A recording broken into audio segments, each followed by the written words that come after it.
Sweet dreams that leave all worries behind you. But in your dreams, whatever they be, dream a little dream of me. Dream a little dream with CBeebies. Weekdays at 6 in the bedtime hour. CBeebies Bedtime Story. Yes, it might snow tonight, and then you can go out and play, but it needs to be cold. Oh, hello, I'm Holly. I'm just telling the penguins that it needs to be cold before it can snow, and that they just need to wait. And while we wait, I'll tell you a story about a little duck and lots of penguins. The story is by Penny Ives and is called Celestine and the Penguins. Celestine was all ready for winter, but the garden was still bright with a few late flowers and yellow leaves waved lazily from the trees. "Why won't you snow?" she shouted crossly at the sky. "It's supposed to be cold." The next day was just as warm when Celestine went out to play. She did her best to pretend it had snowed, but mud ducks and mud balls are horrible and brown. She decided, "I'll have to make some lovely white snow myself." "Ta-da!" cried Celestine, throwing cotton wool balls into the air. But each one just fell straight to the ground. "Oh dear," she sighed. "Cotton wool is too lumpy. What else can I try?" "Hooray!" sang Celestine, throwing handfuls of flour into the air. But that just made her cough. "I know," she smiled. "Little pieces of paper will be just right." "Yippee!" she shouted. "It's snowing!" Just then, Celestine caught sight of something out of the corner of her eye. She stopped and very slowly turned around.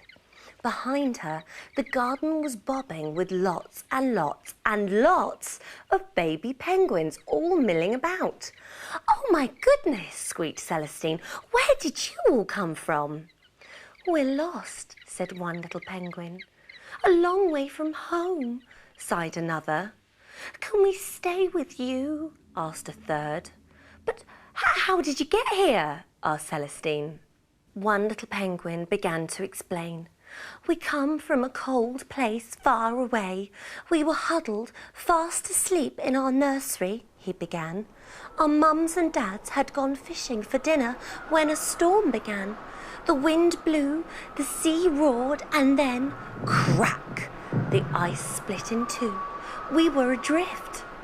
We were carried on the waves further and further from home, up and down, up and down, up and down. We called and called as the sea got warmer and warmer and our iceberg got smaller and smaller and smaller. But just in time, we landed on a little beach. Straight away we set off to look for snow. We walked and walked and walked and walked until we found your lovely white garden." "But this isn't real snow," said one of the little baby penguins sadly. "It's not cold or crunchy or sparkly or slidey. And now we are too hot and we want to go home," wailed the littlest penguins. "I'm very sorry," sighed Celestine, looking at the pieces of paper. "I did my best." She sat down and thought for a moment. "I know what to do," she said happily. "I've got a brilliant idea. Come with me." "This is called a freezer," announced Celestine. "It's very cold in here. You'll like it. Careful, please. No pushing. There's room for everyone if I take all these things out." But there wasn't, quite. Thought Celestine. Then she had another excellent idea. "Celestine, what are you doing? I can hear you from the hall." "Nothing, just playing with a few baby penguins." Celestine took loads of lollies from the freezer and found some elastic bands in the kitchen drawer. "Come on," she cried. "With these slippery lollies on our feet, we can go ice lolly skating. And how about making a pea and ice slide?" But when Celestine looked down at the floor, what a mess. It had begun to look like green soup. Thought thought Celestine. Let's play upstairs instead. Follow me to the bathroom. I've just had the best idea yet. Let's make ice cream bergs, said Celestine, but this time try not to make so much mess. Celestine and the penguins were having a lovely, sticky, splashy time when someone knocked at the door. Who's there? asked Celestine. It's Mummy, came the reply. Then Mummy opened the door. Celestine, what are you doing? She shrieked.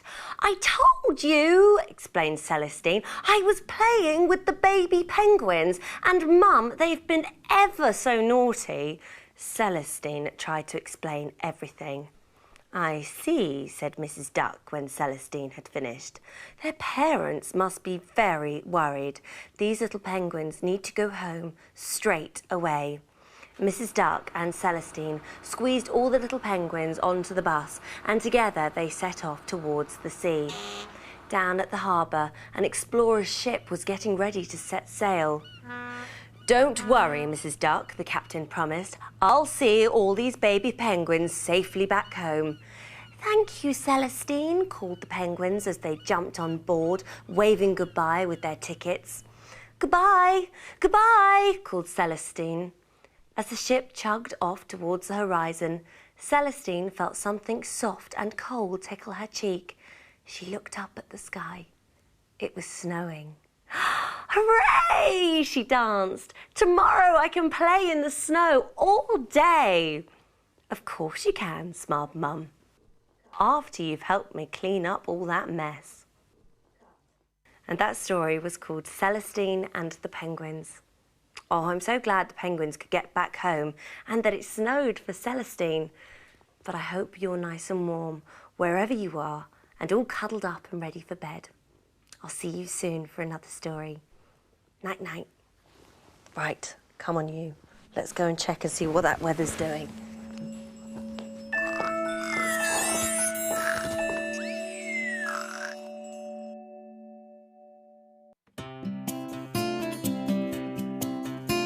The time has come to say good night, to say sleep tight till the morning light. The time has come to say good night, it's the end of a lovely day.